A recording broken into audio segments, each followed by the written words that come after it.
Right, welcome back to the debate. Pattabhi గారు, Pablo Escobar గురించి మనం చాలా సందర్భాల్లో మాట్లాడాం. నాకు తెలిసి ఆ పేరు పెట్టింది మీరే అనుకుంటా, నాకు గుర్తున్నంత వరకు. ఎస్కోబార్ జగన్ రెడ్డి, అదే ఆంధ్ర ఎస్కోబార్ అని మీరే పెట్టారు నాకు గుర్తున్నంత వరకు కదా. అవునవును. కానీ ఆయన ఈ మధ్య కాలంలో ఓడిపోయిన ప్రెస్ మీట్ లో ఇందాక చెప్పినట్టుగా అడిగితే నాకు తెలియదు, అవును ఆ పేరు పలకడం కూడా పాబ్లో ఓకే అన్నాడు ఆయన. మీరు వినే ఉంటారు ఆ ప్రెస్ మీట్. అంతకు మించి ఒక నేర సామ్రాజ్యాన్ని తయారు చేసే ప్రయత్నం జరిగిందేమో ఈ 5 ఏళ్లలో అని అనిపిస్తుంది ఇప్పుడు ఇవన్నీ క్రోడీకరించి మనం కనుక విశ్లేషిస్తే. ఆమె రైట్?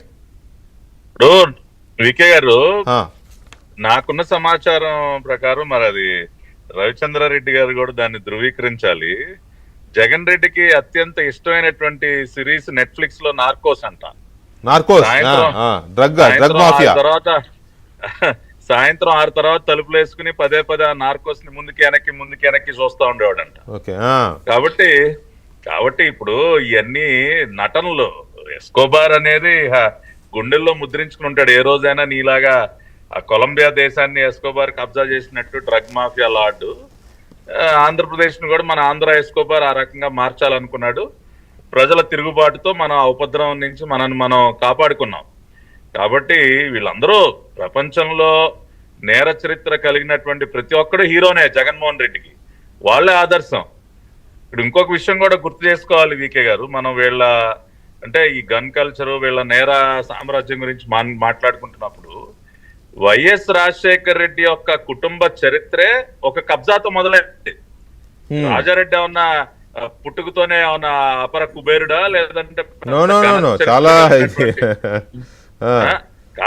ఒక బీసీ సామాజిక వర్గానికి చెందినటువంటి ఒక మైని యజమాని దగ్గర గుమస్తాగా పనిచేసేవాడు ఈ రాజారెడ్డి. అటువంటిది ఆయన్నే చంపేసి తన యజమానినే అతి కిరాతకంగా చంపి ఆ మైన్ని కబ్జా చేసి అక్కడి నుంచి మొదలైంది వీళ్ళ కుటుంబ చరిత్రే. ఒక కబ్జా, ఒక హత్యతో మొదలైంది సార్.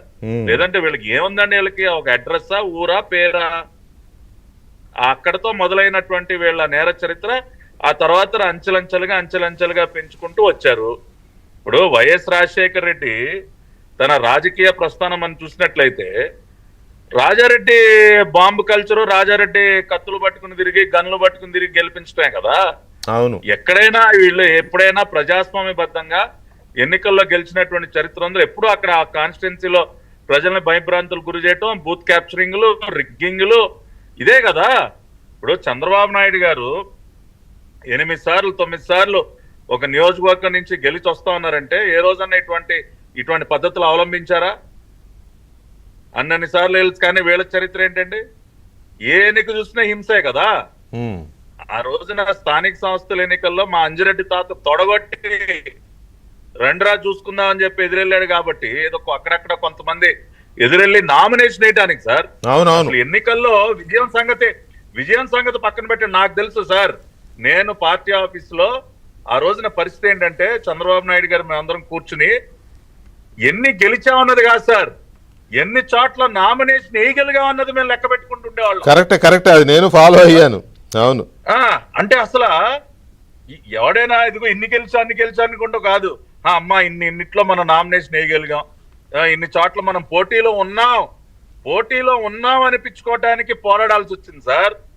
మా అంజిరెడ్డి తాత లాంటి వాళ్ళ స్ఫూర్తితో అక్కడక్కడ కొంతమంది ధైర్యం చేసి వెళ్ళి తొడగొట్టి మరి నామినేషన్లు వేసి వచ్చారు. అంటే ఎంత భయోత్పాతాన్ని సృష్టించారు.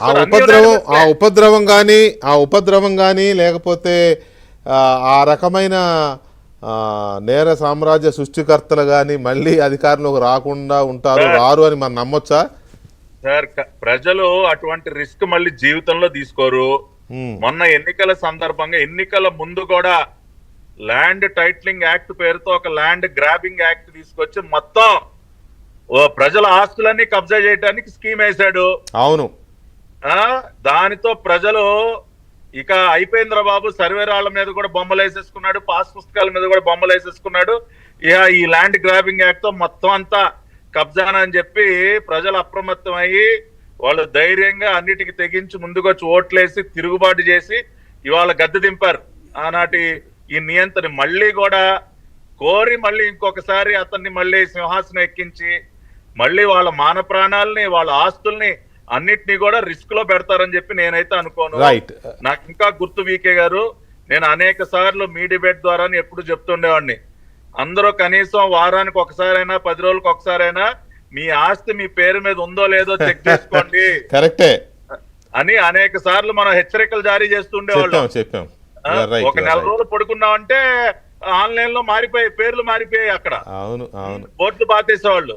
కాబట్టి నాకు తెలిసి జగన్ 2.0 గురించి ఆలోచించేటటువంటి సాహసం కూడా ఎవరు చేయరండి. రైట్. ఓకే పట్టాభి గారు ఒక్క నిమిషం అండి. శ్రీనివాస్ గారు ఇక్కడ అంటే కొంతమంది